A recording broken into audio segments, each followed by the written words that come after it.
Utica is one of over 400 resettlement sites across the country, and we resettle refugees from all over.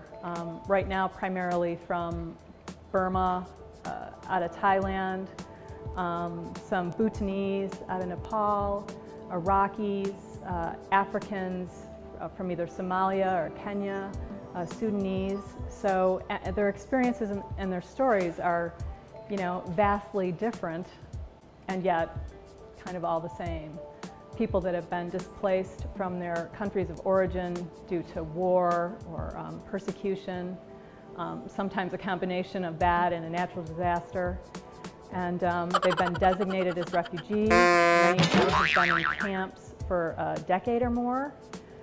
And they await resettlement to a country that will allow them to, start over, to live a life, to have recognized status somewhere, to be a legal citizen. The Mohawk Valley Resource Center for Refugees has been in Utica for over 30 years. And we've resettled about 14,500 people in that time.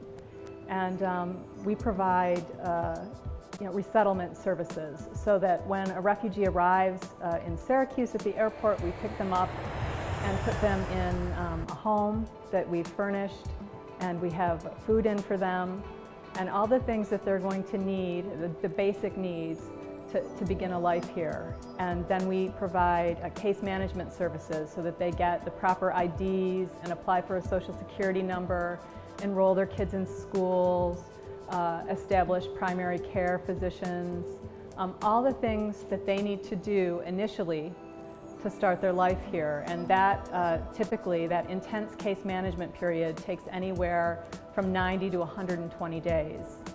They get English as a second language instruction here in partnership with the Utica School District, and we look for jobs for them, for all the employment eligible arrivals, really as soon as they get here.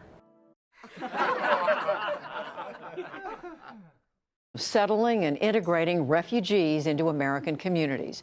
Polls have shown concerns about doing so among a large percentage of voters.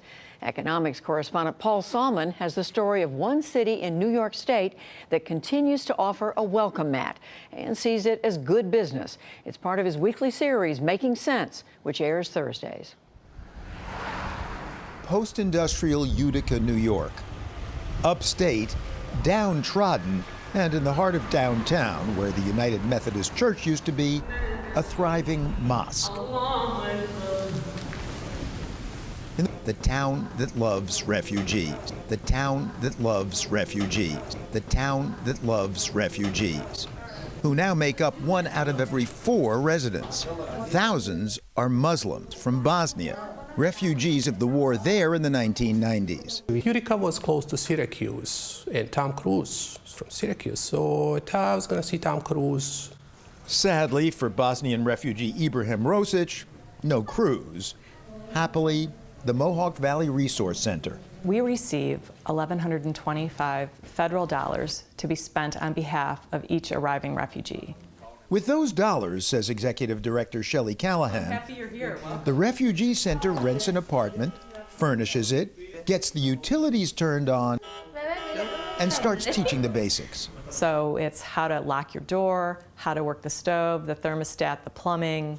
There are also English lessons. Now that says, is somebody sitting to the left of you? Left. Yes. Right. Left, right. You gotta shop around. Introductions to strange new foods. Celery. We're gonna make celery and kale. And for those who can drive, the all-important class in parking tickets. A veritable auditorium of babble. But within a few months, they're on their own. They actually come here owing their airfare back to the federal government. So they are expected to get a job as soon as possible. Although there are no hard statistics on how many refugees do or don't find jobs after their aid ends, some qualify for public assistance. And what if, as many Americans fear, even just a few are terrorists? Shelley Callahan's response?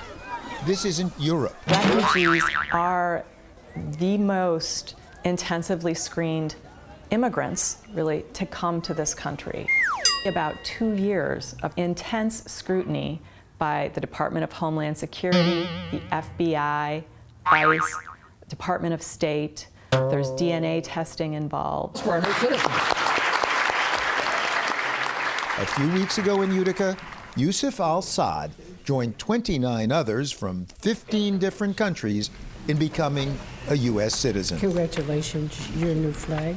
Almost all were refugees. Congratulations. Congratulations on becoming a citizen. Congratulations on becoming a citizen. Congratulations on becoming a citizen. Congratulations on becoming a citizen. For the PBS NewsHour, this is economics correspondent Paul Salman.